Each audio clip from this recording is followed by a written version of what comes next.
On April 15, 1999, a routine cargo flight took off from Shanghai Pudong International Airport. The crew had flown this route before. The plane was airworthy, the weather was manageable.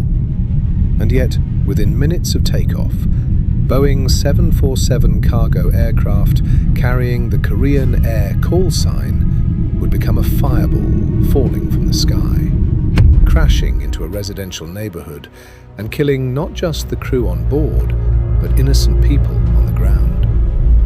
This is the story of Korean Air cargo flight 6316 and the catastrophic chain of errors that brought it down.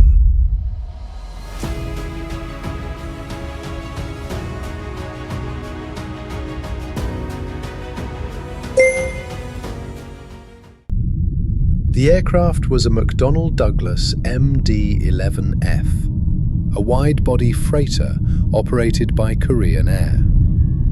On this Thursday evening, it departed Pudong International Airport, bound for Seoul Gimpo International Airport in South Korea. The crew consisted of 3 men, a captain, a first officer, and a flight engineer. Experienced aviators, trained professionals. Takeoff appeared normal. The plane climbed into the night sky over Shanghai.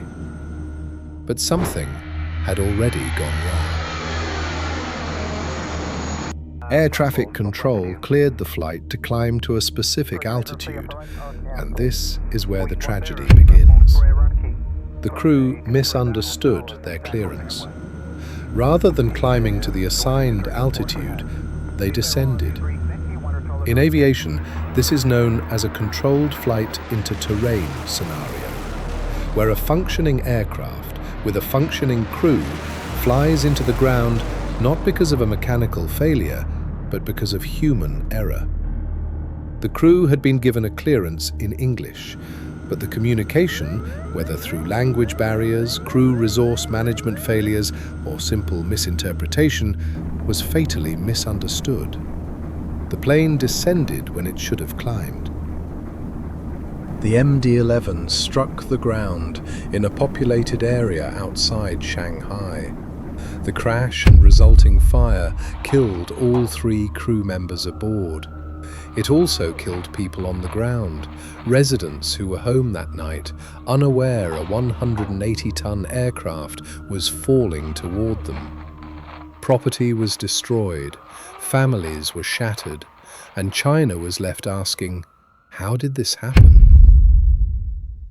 Investigators from China and South Korea examined the wreckage, the flight data recorder, and the cockpit voice recorder.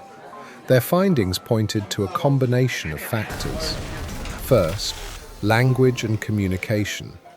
The crew's misinterpretation of the ATC clearance played a central role. Aviation runs on precise, standardized communication. When that breaks down, even a moment of confusion can be irreversible. Second, crew resource management. The investigation examined whether the crew effectively cross-checked each other's understanding of instructions. In aviation, CRM, where crew members actively verify and challenge each other, exists precisely to catch these kinds of errors before they become fatal.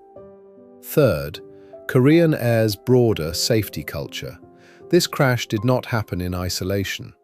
By 1999, Korean Air had suffered a series of serious accidents over the previous decade, including the tragic loss of Korean Air Flight 801 in Guam in 1997, which killed 228 people.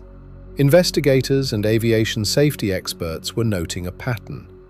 A culture where junior crew members were reluctant to challenge senior captains, where hierarchy sometimes overrode protocol. The crash of Flight 6316, combined with mounting pressure following other accidents, became a turning point. Korean Air undertook sweeping reforms. They partnered with Delta Airlines. They rewrote training programs.